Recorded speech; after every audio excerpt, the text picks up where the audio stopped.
नमस्कार बंधुरा सोनाई फूड कुकिंगे आपनादेर अनेक अनेक स्वागत। आज चले एसेछि पाका आमेर दारुण एकटी रेसिपि निये। तो आज आमी पाका आम दिये पायेस तैरी करे देखाबो। तो चलुन रेसिपिटा शुरू करी।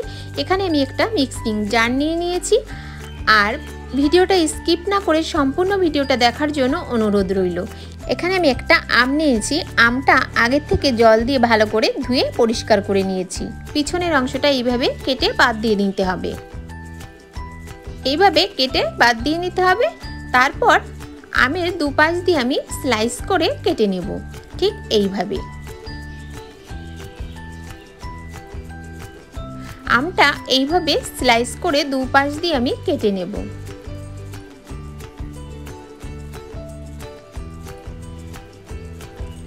তো কাটা হয়ে গেছে।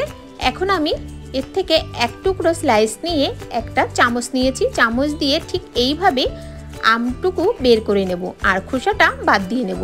এখানে আমি আবারও সেম একইভাবে আমটুকু বের করে নিচ্ছি। তো খোসা বাদ দিয়ে আমি আটিটাও বাদ দিয়ে আমটুকু বের করে নেব, নিয়ে ঢাকনা আটকে একটা আমের পেস্ট তৈরি করে নিচ্ছি। তো দেখুন পেস্টটা তৈরি হয়ে গেছে। তো একদম মিহি করে এরকমভাবে পেস্ট তৈরি করে নিতে হবে।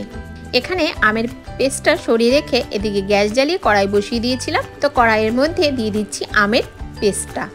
তো কড়াইয়ের মধ্যে আমের পিউরিটা দিয়ে দিয়েছি আর দিয়ে দিচ্ছি এখানে 100 গ্রাম চিনি। চিনিটা দিয়ে আমের পেস্টটা আমি জাল করে নেব। তো এইভাবে আমের পিউরিটা আমি জাল করে নিচ্ছি। তো 4 থেকে 5 মিনিট মতো জাল করে নিতে হবে। তো দেখুন কত সুন্দর একটা কালার চলে এসছে। তো এখন আমি গ্যাসটা বন্ধ করে নেব। তো নামিয়ে কড়াই ধুয়ে আমি আবারও বসিয়ে দিয়েছি। তো হাফ চামচ মতো ঘি নিয়ে নিয়েছি। ঘিটা আমি পুরো কড়াইতে একটু লাগিয়ে নিচ্ছি।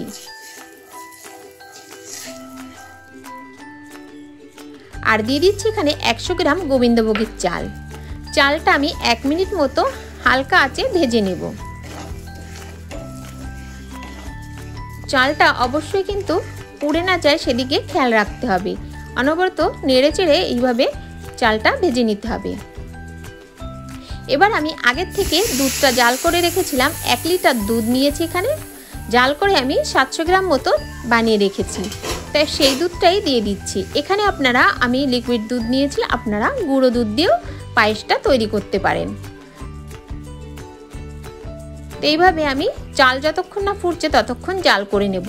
তো সামান্য পরিমাণে একটু লবণ দিয়ে দিলাম, যেহেতু খাবারটা মিষ্টি হবে তার জন্য ব্যালেন্সটা ঠিক রাখার জন্য সামান্য পরিমাণে একটু লবণ দিয়ে দিয়েছি। তো চালটা সিদ্ধ হয়ে যাওয়ার পর আমি আমের পিউরিটা দিয়ে দিচ্ছি। এখানে আমের পিউরিটা দিয়ে ভালো করে এইভাবে মিশিয়ে নিতে হবে। গ্যাসের ফ্লেমটা কিন্তু লো রেখেই মিশাতে হবে। আর আমের পিউরিটা আগের থেকে যদি এইভাবে জাল করে নেওয়া হয় তাহলে কিন্তু দুধটা কেটে যাওয়ার কোনো ভয় থাকে না। তো এইভাবে আমি আমের পায়েসটা রান্না করে নেব আরও 4 মিনিট মতো। আজ যদি কোনো নতুন বন্ধু ভিডিওটি দেখে থাকো তাহলে অবশ্যই চ্যানেলটি সাবস্ক্রাইব করে পাশে থাকা বেল বাটনটি ক্লিক করে নেবে।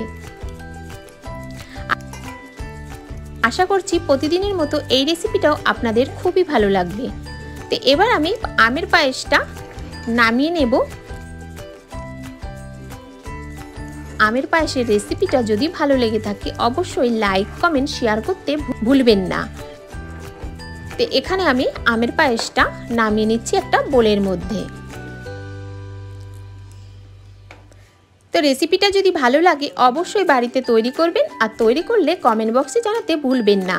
তো আবার দেখা হচ্ছে নতুন কোনো রেসিপি নিয়ে। ততক্ষণ ভালো থাকবেন, সুস্থ থাকবেন।